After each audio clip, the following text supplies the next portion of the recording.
Bank ಜಾಬ್ಗೆ ತಯಾರಿ ಮಾಡ್ತಿದ್ದೀರಾ? ಹಾಗಿದ್ರೆ ಈ ಅವಕಾಶವನ್ನ ಮಿಸ್ ಮಾಡಬೇಡಿ. IBPS ಕ್ಲರ್ಕ್ 2026 ನೇಮಕಾತಿ ಅಧಿಕೃತವಾಗಿ ಬಿಡುಗಡೆಯಾಗಿದೆ. IBPS ವತಿಯಿಂದ ಕಸ್ಟಮರ್ ಸರ್ವಿಸ್ ಅಸೋಸಿಯೇಟ್ ಕ್ಲರ್ಕ್ ಹುದ್ದೆಗಳ ನೇಮಕಾತಿ ಪ್ರಕಟಿಸಲಾಗಿದೆ. ಆನ್ಲೈನ್ ಅರ್ಜಿ ಸಲ್ಲಿಸುವ ಅವಧಿ ಆಗಸ್ಟ್ 1 ರಿಂದ August 21, 2026 SC, ST, PWBD, ESM ಹಾಗೂ DESM ಅಭ್ಯರ್ಥಿಗಳಿಗೆ ಅರ್ಜಿ ಶುಲ್ಕ ₹175. ಉಳಿದ ಎಲ್ಲ ಅಭ್ಯರ್ಥಿಗಳಿಗೆ ಅರ್ಜಿ ಶುಲ್ಕ ₹850.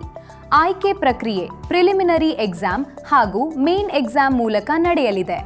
ಮೂಲ ವೇತನ ₹24,050 ಆರಂಭವಾಗಿ ಸರ್ಕಾರದ ನಿಯಮಾನುಸಾರ ಇತರೆ ಭತ್ಯೆಗಳು ಲಭ್ಯವಿರುತ್ತವೆ. ಅಧಿಕೃತ ನೋಟಿಫಿಕೇಶನ್ ಹಾಗೂ ಅರ್ಜಿ ಸಲ್ಲಿಸುವ ಲಿಂಕ್ ಅನ್ನು ಈ ವಿಡಿಯೋದ ಡಿಸ್ಕ್ರಿಪ್ಷನ್ನಲ್ಲಿ ನೀಡಿದ್ದೇನೆ. ಇಂತಹ ಹೊಸ ಸರ್ಕಾರಿ ಉದ್ಯೋಗಗಳ ಅಪ್ಡೇಟ್ಗಳನ್ನು ಮೊದಲು ತಿಳಿದುಕೊಳ್ಳಲು ನಮ್ಮನ್ನು ಫಾಲೋ ಮಾಡಿ.